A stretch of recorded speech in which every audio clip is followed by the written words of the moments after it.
السلام علیکم فرینڈز، آج ہم حضرت سلیمان علیہ السلام کی مکمل کہانی کے بارے میں معلوم کریں گے۔ پروفیٹ حضرت سلیمان علیہ السلام کی مکمل داستان۔ نام حضرت سلیمان علیہ السلام بن داؤد علیہ السلام اور قوم بنی اسرائیل سے تھے۔ لقب ان کا نبی اور بادشاہ تھا۔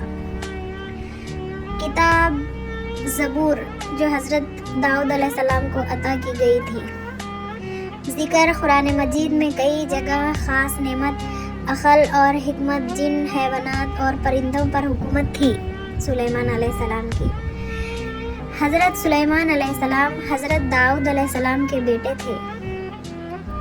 اللہ تعالیٰ نے آپ کو بچپن سے ہی نہایت ذہین اور عقل مند پیدا فرمایا تھا۔ جب آپ کے والد حضرت داؤد علیہ السلام کا انتقال ہوا تو اللہ تعالیٰ نے حضرت سلیمان علیہ السلام کو نبی اور بادشاہ بنایا۔ آپ کو اللہ تعالیٰ نے نہ صرف انسانوں پر بلکہ جنات، پرندوں، جانوروں اور ہواؤں پر بھی حکومت عطا فرمائی تھی۔ حضرت سلیمان علیہ السلام کے معجزات ہیں جو میں اس ویڈیو میں آپ کو بتاؤں گی۔ حضرت سلیمان علیہ السلام کے معجزات۔ جانوروں کی زبان جانتے تھے حضرت سلیمان علیہ السلام۔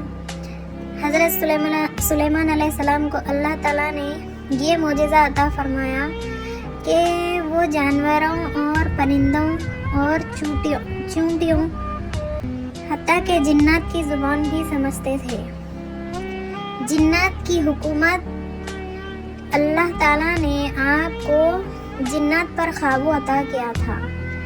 وہ آپ کے حکم سے بڑے بڑے محل، مجسمے، چشمے اور دیگر کام سر انجام دیتے تھے۔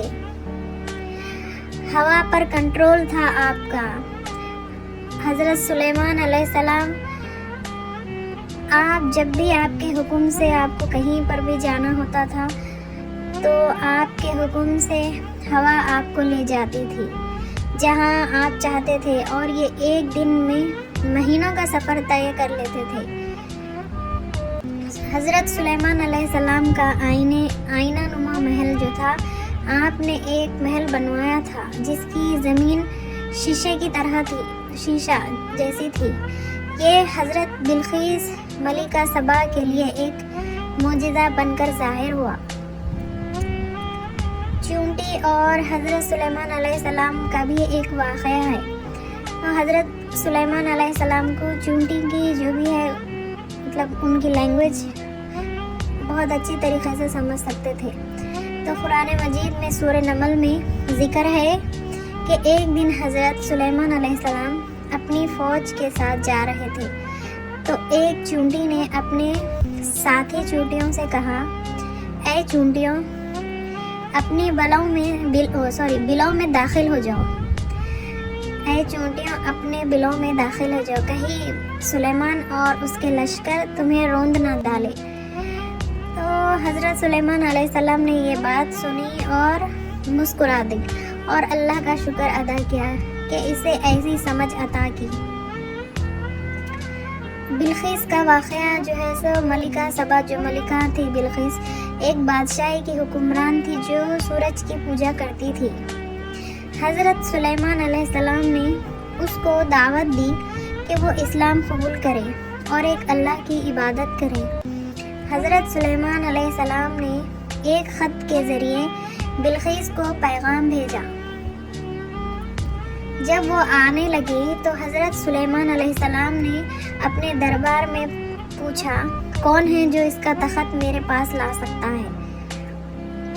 ایک جن نے کہا کہ وہ لمحوں میں لے آئے گا، لیکن ایک ولی تھا جن سے اللہ نے علم کی کتاب دیا تھا، ان کی آنکھ جھپکنے سے پہلے ہی تخت حاضر کر دیا گیا۔ جب بلقیس آئی اور اپنے تخت کو حضرت سلیمان علیہ السلام کے پاس پایا تو وہ حیران رہ گئی۔ اس نے سچائی کو پہچانا اور اسلام قبول کر لیا۔ حضرت سلیمان علیہ السلام کا انتقال کا واقعہ بھی ہے کہ جب حضرت سلیمان علیہ السلام عبادت کرتے ہوئے ایک دن چھڑی کے سہارے کھڑے تھے، بیٹھے نہیں تھے، ان ویسے ہی کھڑے تھے چھڑی پکڑ کے. اسی حالت میں ان کا وصال ہو گیا، انتقال ہو گیا ان کا اسی حالت میں. اور جنات کام کرتے رہے لیکن کوئی سمجھ نہیں سکے کہ حضرت سلیمان علیہ السلام کا انتقال ہو گیا، کیونکہ وہ سمجھتے تھے کہ حضرت سلیمان علیہ السلام زندہ ہے. جب دیمک نے ان کی لکڑی کو کھایا اور وہ گر گئے اتنے ٹائم بعد، تب لوگوں کو پتہ چلا کہ وہ انتقال فرما چکے ہیں. اللہ تعالیٰ نے فرمایا اگر جنات غیب جانتے ہوتے تو وہ عذاب والے کاموں میں نہ لگے رہتے. یہ سورہ سبا آیت نمبر 14 میں ہے.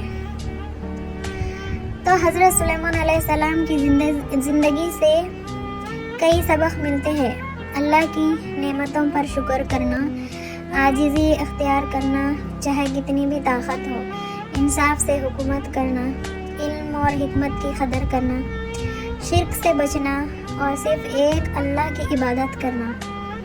اگر آپ اس کہانی سے اگر آپ کو پروفٹ محمد صلی اللہ علیہ وسلم پروفٹ سلیمان علیہ السلام کی اس اسٹوری سے آپ کو، یہ تھا پروفٹ سلیمان علیہ السلام کا واقعہ جو کمپلیٹ جو ہے جو چونٹیوں کی زبان آتی تھی ان کو، ان کے بارے میں تھا. اور آپ لوگ ویڈیو میں ہے نا اور کمنٹس کر کے بولیے کہ اور کون سے پروفٹس کے بارے میں آپ کو ویڈیوز ڈالوں. اور بہت سارے انبیاء علیہ السلام جو تھے، جو ان کو بہت زیادہ آزمائش ہوئی تھی آپ کے، پھر بھی جیسا انبیاء جو تھے نا، جتنے بھی انبیاء علیہ السلام تھے ان کے آزمائش کے دن اللہ تعالیٰ تو بہت سارے انبیاء علیہ السلام تھے جن کے حالات بہت ہی زیادہ مشکل، بہت زیادہ ان کی آزمائش ہوئی تھی اللہ تعالیٰ کی طرف سے. جیسے اب حضرت ابراہیم علیہ السلام کو آگ میں ڈالا جا رہا تھا، لیکن وہ اپنی بات سے پیچھے نہیں ہٹے کیونکہ انہیں اپنے اللہ پر بھروسہ تھا. تو اللہ پاک نے آگ سے اس کی جلانے کی طاقت چھین لی تھی اور اسے ٹھنڈا کر دیا آپ نے خلیل کے لیے. اور دوسرے پروفٹ تھے حضرت داؤد علیہ السلام نے ایک دیو ہیکل بہت اونچا اور موٹا تگڑا شخص کا مقابلہ کیا تھا، اس یقین کے ساتھ کہ اللہ انہیں فتح یاب کرے گا، اور اللہ نے کامیابی عطا کی حضرت داؤد علیہ السلام کو. اور تھرڈ جو تھے حضرت یوسف علیہ السلام، جو جانتے تھے کہ دروازے بند ہے پر وہ پھر بھی دروازے کی طرف بھاگے کیونکہ انہیں اپنے رب پر بھروسہ تھا، اور اللہ کے حکم سے دروازے کھلتے گئے اور وہ کامیاب ہو گئے. اور فورتھ حضرت ایوب علیہ السلام، جب بیمار تھے، اولاد وفات پا گئی، مال ختم ہو گیا، پر وہ پھر بھی مایوس نہیں ہوئے کیونکہ انہیں اپنے اللہ پر بھروسہ تھا. اللہ نے انہیں صحت یاب کیا اور کامیابی عطا کی. ففتھ حضرت یونس علیہ السلام نے مچھلی کے پیٹ میں اپنے رب کو پکارا، اس یقین کے ساتھ کہ وہ اس مشکل سے نکال لے گا، اور پھر اللہ کی مدد آ پہنچی. سکستھ حضرت موسیٰ علیہ السلام نے وقت کے بڑے ظالم فرعون کو دین کی دعوت دی تھی، اور اس کی جھوٹی جو ہے سو خدائی جو تھا، حضرت موسیٰ علیہ السلام نے فرعون کو دین کی دعوت دی، اور اس کی جھوٹی خدائی جو وہ پھیلا رکھا تھا کہ حضرت موسیٰ علیہ السلام نے ان کی جھوٹی خدائی کو انکار کیا. جب فرعون نے بنی اسرائیل سے حضرت موسیٰ علیہ السلام کو مارنے کے لیے پیچھا کیا، پانی نے راستہ روکا. حضرت موسیٰ علیہ السلام نے اس یقین کے ساتھ اپنا